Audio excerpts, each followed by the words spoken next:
Selamat sejahtera, saya mengucapkan kepada Miss Kohilam dan rakan-rakan sekalian.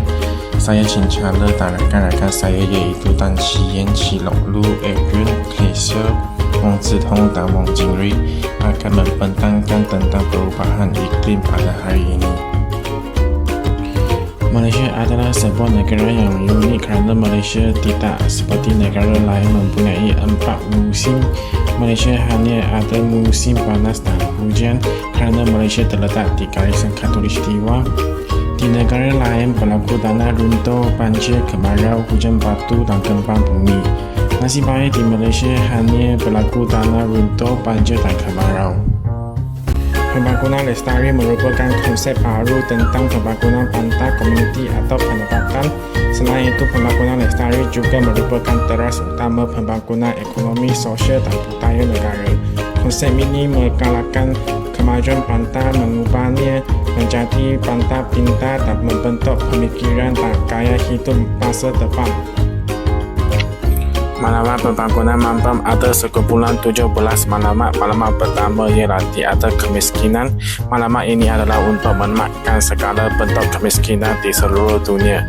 Maklumat kedua ialah tiada kelebaran. Maklumat ini adalah untuk menematkan kebeluruan. Maklumat ketiga ialah kesihatan yang baik dan kesejahteraan. Maklumat ini adalah untuk memastikan kehidupan yang sehat dan menggalakkan kesejahteraan pada semua peringkat umur. Maklumat keempat ialah pendidikan berkualiti. Maklumat ini adalah untuk memastikan kesesamaan sejagat dalam pendidikan. Maklumat kelima ialah kesetaraan jantina. Maklumat ini adalah untuk mencapai kesesamaan jantina dan berperkasakan semua kumpulan wanita. Maklumat keenam ialah air bersih dan sanitasi. Maklumat ini adalah untuk memastikan akses universal dan pengurusan air dan sanitasi yang mampu. Maklumat ketujuh ialah tenaga bersih dan berpatutan. Maklumat ini adalah untuk memastikan akses kepada tenaga yang berpatutan. Maklumat ke-8 ialah kerja yang desen dan pertumbuhan ekonomi. Maklumat ini adalah untuk menggalakkan pertumbuhan ekonomi yang mampu dan inklusif. Maklumat ke-9 ialah industri, inovasi dan infrastruktur. Maklumat ini adalah untuk membangunkan infrastruktur yang berdaya tahan dan merangsang inovasi. Maklumat ke-10 ialah mengurangkan ketidakseimbangan. Maklumat ini adalah untuk mengurangkan ketidaksamaan dalam negara dan antara negara. Maklumat ke-11 ialah pantai dan komuniti lestari. Maklumat ini adalah untuk menjadikan pantai dan pendapatan manusia inklusif, selamat, berdaya tahan dan mampu. Maklumat ke-12 ialah penggunaan dan pengeluaran bertanggungjawab. Maklumat ini adalah untuk memastikan corak penggunaan dan pengeluaran yang mampu. Maklumat ke-13 ialah tindakan iklim. Maklumat ini adalah untuk mengambil tindakan segera untuk memerangi perubahan iklim dan kesannya. Maklumat ke-14 ialah kehidupan di bawah air. Maklumat ini adalah untuk melindungi dan menggunakan secara mempan lautan dan sumber marin. Maklumat ke-15 ialah kehidupan di darat. Maklumat ini adalah untuk melindungi, memulihkan dan menggalakkan penggunaan lestari ekosistem daratan. Maklumat ke-16 ialah keamanan, keadilan dan institusi yang kuat. Maklumat ini adalah untuk menggalakkan masyarakat yang aman. Maklumat ke-17 ialah rakan kongsi untuk maklumat. Maklumat ini adalah untuk berkukuh cara pelaksanaan dan mengikat semula perkongsian global untuk pembangunan yang mampu. Pada Februari 2024, Sabah mengalami kemarau yang teruk menyebabkan risi bekalan air kepada 58,080 ketua isi rumah dari 355 kampung di 12 daerah.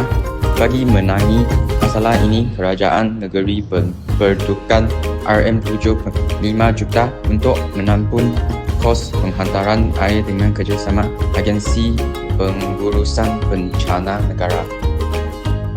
Jabatan Meteorologi Malaysia mencadangkan operasi pembenihan awan bagi meningkatkan taburan hujan di kawasan yang terjejas. Dengan pelaksanaan sehingga 30 Mac 2024, dalam tempoh kemarau ini sebanyak 1392 kes kebakaran hutan dan belukar dilaporkan di seluruh negeri, menunjukkan kesan serius fenomena cuaca kering terhadap pencemaran alam sekitar. Langkah-langkah mitigasi yang diambil kerajaan dan pihak berkaitan diharap dapat mengurangkan impak pencemaran serta membantu penduduk yang terjejas menghadapi krisis ini dengan lebih baik. Menurut laman Persekitaran Bangsa-Bangsa, perubahan iklim adalah perubahan yang terjadi pada suhu dan pola cuaca global dalam jangka waktu yang panjang. Faktor alami seperti variasi dalam aktivitas matahari atau letusan gunung berapi dapat mempengaruhi iklim. Perubahan iklim bukan sahaja memberi tekanan kepada persekitaran, malah menjejaskan sistem ekonomi, sosial dan politik. Sama ada ia datang dalam bentuk gelombang haba atau cuaca sejuk melampau. Perubahan iklim mampu menyebabkan kekurangan keperluan asas seperti air dan makanan serta menjejaskan kehidupan manusia. Perubahan iklim boleh membawa kesan yang besar kepada pertanian, terutama melalui fenomena cuaca yang tidak stabil seperti kemarau.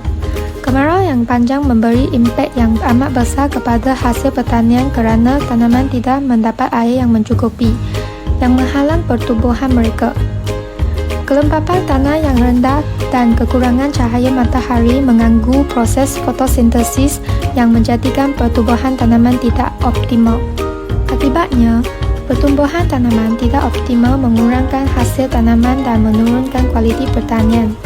Hal ini memberi tekanan ekonomi kepada pertanian. Dengan pendapatan yang semakin berkurang, petani mungkin menghadapi kesukaran membeli input pertanian seperti benih, baja atau membayar hutang. Penurunan pendapatan juga memaksa petani mencari pekerjaan sampingan atau meningkatkan bidang pertanian, yang akhirnya menyebabkan lebih banyak pengangguran di kawasan luar bandar. Selain itu, perubahan iklim juga akan membawa kesan banjir kilat. Banjir memberi impak besar kepada kehidupan masyarakat dan ekonomi, terutamanya sektor pertanian, perikanan dan infrastruktur. Kerugian harta benda, kemusnahan tanaman dan kerosakan jalan raya memberi tekanan besar kepada rakyat dan kerajaan. Selain kerugian material, banjir juga memberi kesan sosial, terutamanya dalam aspek psikologi dan kesihatan. Perubahan iklim global adalah faktor utama peningkatan banjir, yang mengubah pola cuaca, menyebabkan hujan lebat dan aliran air yang lebih cepat. Di Malaysia, perubahan ini memberi kesan besar kepada ekosistem dan sistem hidrologi. Sungai-sungai utama di negeri seperti Kelantan dan Terengganu, seperti Sungai Lanas dan Sungai Kelantan, kini melepasi paras bahaya. Banjir yang lebih kerap dan meluas ini jelas menunjukkan kesan perubahan iklim. Di samping itu, pembalakan yang tidak terkawal dan pembangunan pesat tanpa mengutamakan kelestarian alam meningkatkan risiko banjir. Penebangan hutan mengurangkan kawasan tadahan air, menyebabkan tanah sukar menyerap air hujan. Ini menyebabkan lebih banyak air mengalir ke sungai dan saliran, meningkatkan potensi banjir. Pembangunan infrastruktur yang tidak mempunyai sistem saliran yang baik juga menyebabkan banjir kilat di kawasan bandar. Kerosakan pada saliran dan infrastruktur lain menyukarkan pengurusan banjir. Kesan perubahan iklim ialah peningkatan suhu global. Ini akan mengakibatkan peningkatan frekuensi dan keamatan bergelombang haba. Akibatnya, apabila suhu meningkat, air melejat lebih cepat dari laut dan dalam tanah. Ini menyebabkan paras air di tasik, sungai dan tanggungan menurun, mengakibatkan kekurangan air untuk pertanian dan manusia. Selain itu, hujan di kawasan panas mungkin berkurangan lagi, memburukkan lagi tekanan air. Dari fenomena ini dapat dilihat bahawa ramai orang akan menghadapi kesukaran untuk mendapatkan bekalan air bersih. Ketiadaan air bersih semasa kemarau memaksa penduduk menggunakan air dari sumber tercemar. Jika air yang tercemar digunakan untuk minum, memasak, mencuci atau membersihkan, kesihatan mereka akan menghadapi berbagai penyakit seperti ciri pilik dan jangkitan kulit. Ini terutamanya berlaku di kawasan yang tidak mempunyai sistem penapisan atau bekalan air moden. Langkah pertama untuk mengelakkan perubahan iklim ialah meningkatkan kesedaran masyarakat tentang kepentingan menjaga alam sekitar, Sebagai contoh, jawatan kuasa penduduk menganjurkan kempen seperti Sayangi Bumi setiap bulan untuk memberi pendedahan kepada masyarakat tentang kesan perubahan iklim dan menggalakkan penyertaan penduduk serta memperkukuhkan hubungan antara manusia dan alam semula jadi. Selain itu, sekolah boleh menjelitkan pendidikan mengenai kepentingan menjaga alam sekitar dalam pengajaran untuk mendidik generasi muda tentang kepentingan melindungi bumi dan memupuk kesedaran supaya mereka boleh lebih menyayangi alam sekitar. Langkah kedua untuk mengelakkan perubahan iklim ialah penguatkuasaan undang-undang terhadap pembakaran terbuka.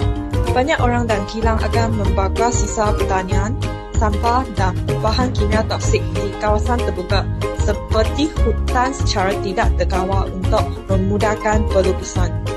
Pembakaran secara terbuka akan menghasilkan gas rumah hijau dan bahan berbahaya seperti karbon dioksida, karbon monoksida dan metana yang boleh menyebabkan pemanasan global, perubahan iklim dan kemarau. Selain itu, pembakaran terbuka juga akan menyebabkan fenomena jerebu dan menjejaskan kualiti udara. Oleh itu, kerajaan mesti mengambil tindakan untuk memastikan masyarakat berasa takut dan hukuman yang dikenakan. Sebagai contoh, kerajaan perlu memperketatkan penguatkuasaan undang-undang terhadap pembakaran terbuka dengan mengenakan denda atau hukuman yang berat kepada individu dan organisasi yang melanggar peraturan. Karbon dioksida juga akan menyebabkan perubahan iklim cuaca. Ia akan menyebabkan udara kita menjadi kering, jerebu mudah terbentuk dan kemarau berlaku. Oleh itu, kita perlu mengurangkan pengeluaran karbon dioksida. Sebagai contoh, kita boleh menjadikan jalan kaki, berbasikal, berkongsi kenderaan dengan orang lain, pilih kenderaan elektrik atau hybrid dan menggunakan pengangkutan awam sebagai mod perjalanan kita, dan mematikan lampu dan alat elektronik selepas guna. Selain itu, kita juga boleh menanam pokok ataupun sayur-sayuran di hadapan rumah kita supaya dapat mengurangkan pelepasan karbon dioksida, melambatkan cuaca menjadi panas, tidak menyebabkan taburan hujan tidak menentu dan juga kemarau berlaku.